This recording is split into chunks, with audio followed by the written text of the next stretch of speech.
താറാവിനെ ഓടിച്ചെത്തിയ പട്ടിയാണ് വീട്ടുമുറ്റത്ത് നിൽക്കുകയായിരുന്ന 7 വയസ്സുകാരി നിയയെ കടിച്ചത്.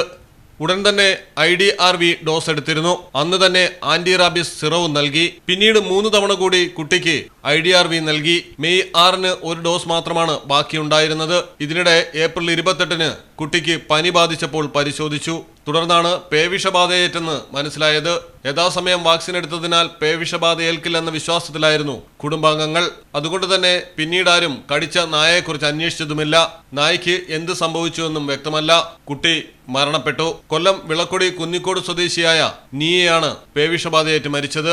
1 മാസത്തിനിടെ സംസ്ഥാനത്ത് പേവിഷബാധയേറ്റ് മരിച്ചത് 3 കുഞ്ഞുങ്ങളാണ്. വാക്സിൻ എടുത്തിട്ടും പേവിഷബാധയേൽക്കുന്നത് ആവർത്തിക്കുന്നു. ഏപ്രിൽ മാസത്തിൽ മാത്രം 6 പേരാണ് പേവിഷബാധയേറ്റ് സംസ്ഥാനത്ത് മരിച്ചത്. 2021-ൽ 11 പേരാണ് പേവിഷബാധയേറ്റ് മരിച്ചത്.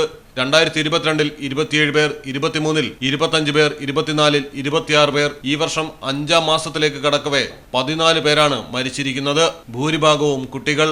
അതായത് 5 വർഷത്തിനിടെ പേവിഷബാധയേറ്റ് മരിച്ചത് 102 പേർ. വാക്സിൻ എടുത്തിട്ടും ജീവൻ നഷ്ടപ്പെട്ടത് 20 പേർക്കും. നായ കടിച്ചാൽ ആദ്യ മിനിറ്റുകൾ അത്യധികം പ്രധാനമാണ്. സോപ്പും വെള്ളവും ഉപയോഗിച്ച് മുറിവ് കഴുകുന്നതും വാക്സിൻ എടുക്കുന്നതും അടിയന്തരമായി ചെയ്യേണ്ട കാര്യങ്ങൾ.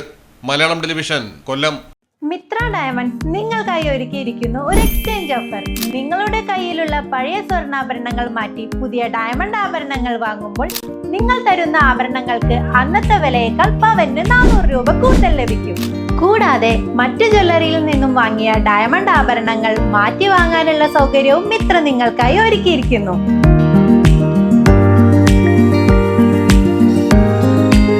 മാത്രമല്ല, ഞങ്ങളുടെ ഡയമണ്ടുകൾ മാറ്റി വാങ്ങുകയോ വിൽക്കുകയോ ചെയ്യുന്ന സമയത്ത് ഡയമണ്ടിന് നിങ്ങൾ വാങ്ങിയ വിലയിൽ ഒരു കുറവും കൂടാതെ തിരികെ നൽകും. മിത്ര ഡയമണ്ട്സ്, മാറുന്ന കാലത്തിന്റെ ആഭരണ സങ്കല്പങ്ങൾക്കൊപ്പം.